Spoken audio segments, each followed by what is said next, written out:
Looking ahead to this evening, there's medical drama as the paramedics face a mountain of bureaucracy. Picking up the pieces is tonight at 9 o'clock. Back to this morning now, and time for the latest news with Tim Willcox at ITN.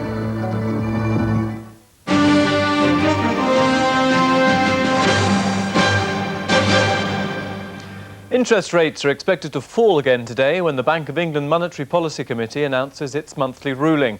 Last month's cut of 0.25% was met with disappointment by manufacturers and unions. A woman swept 50 miles out to sea by Hurricane Mitch has been picked up by a Royal Navy helicopter after 6 days in the water.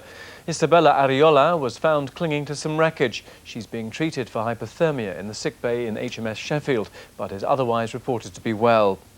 The fugitive Saudi millionaire Osama bin Laden has been indicted by a federal grand jury in Manhattan in connection with August's bombings of US embassies in East Africa.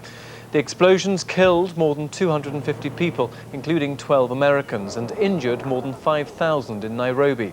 The US State Department has offered a $5 million reward for the arrest of bin Laden, who faces the death penalty if convicted. A report out today from the National Society for the Prevention of Cruelty to Children says that youngsters in children's homes are still victims of serious physical and sexual abuse. The charity says it's receiving new allegations each month. Children claim they're being attacked, thrown against walls, raped or being the subject of pornographic pictures. That's it. I'll be back with the morning news at 5:30.